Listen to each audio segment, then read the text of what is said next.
नमस्कार मित्रमैत्रिणींनो, एव्हरीथिंग या चॅनलमध्ये आपणा सर्वांचे खूप खूप स्वागत आहे. आज आपण 16 जानेवारी रोजी काय इतिहास घडला याबद्दल माहिती पाहणार आहोत. छत्रपती संभाजी राजे यांचा राज्याभिषेक आजच्याच दिवशी म्हणजे 16 जानेवारी 1681 रोजी झाला होता.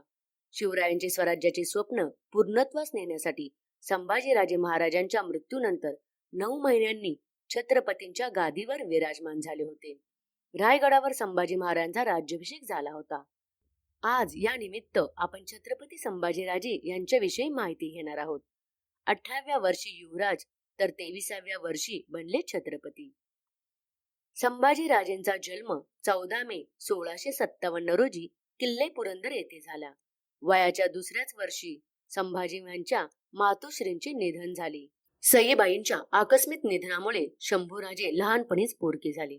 सईबाईंच्या निधनानंतर जिजाऊंनी संभाजी महाराजांच्या पालन पोषणाकडे लक्ष दिले. जिजाऊंसोबत पुण्याजवळील कापूरहोळ येथील धाराऊ नावाची महिला बाळ संभाजींची सांभाळ केल्याचा उल्लेख आढळतो. पुढे सोयराबाईंनी सुद्धा संभाजी राजांचा सांभाळ केल्याचा इतिहासात उल्लेख आहे. रणांगणावरील मोहिमा आणि राजकारणातील डावपेच यांचे बाळकडू लहानपणापासूनच मिळाले. मोगल दरबारातील घडामोडी आणि राजकारण यांचा लहान वयातच समजले होते. वयाच्या 9व्या वर्षी 5000ची मनसबदारी मिळाली होती. संभाजी महाराज केवळ 9 वर्षाचे असताना शिवरायांनी त्यांना आग्रा येथे नेले होते.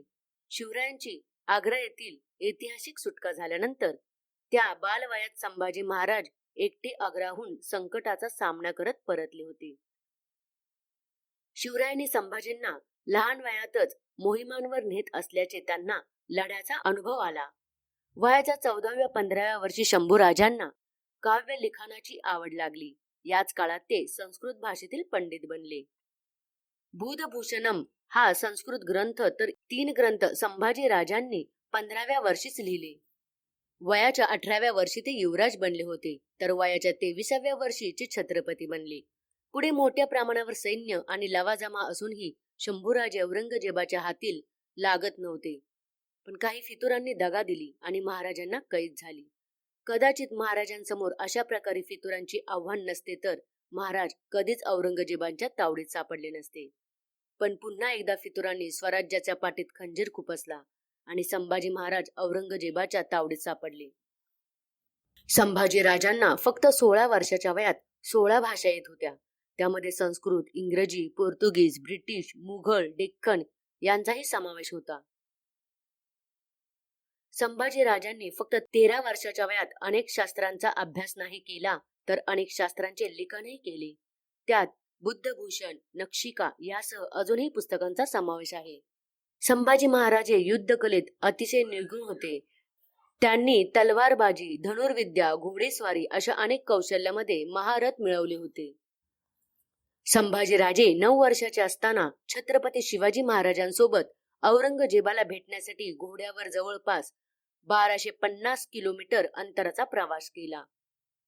संभाजी राजे 16 वर्षाचे असताना त्यांनी पहिले युद्ध रामनगर येथील जिंकले, ज्यात त्यांच्याकडे 65 किलोची तलवार होती. छत्रपती संभाजी महाराजांनी 9 वर्षाच्या काळात जवळपास 120 पेक्षा जास्त लढाया लढल्या आणि त्याच्यामधील एकही लढाई ते हरले नाही. अशा या छत्रपती संभाजी महाराजांना त्यांच्या राज्याभिषेक दिनानिमित्त मुजरा. तर मित्रमैत्रिणींनो, दरवर्षी 16 जानेवारी हा दिवस छत्रपती संभाजी राजे यांचा राज्याभिषेक दिन म्हणून साजरा केला जातो. तर मित्रमैत्रिणींनो, हा व्हिडिओ तुम्हाला कसा वाटला? हा व्हिडिओ जर तुम्हाला आवडला असेल तर जास्तीत जास्त लाईक आणि शेअर करा आणि अशीच विविध प्रकारची माहिती मिळवण्यासाठी आमच्या चॅनलला लाईक आणि सबस्क्राईब करा आणि बेल आयकॉनला प्रेस करा. धन्यवाद.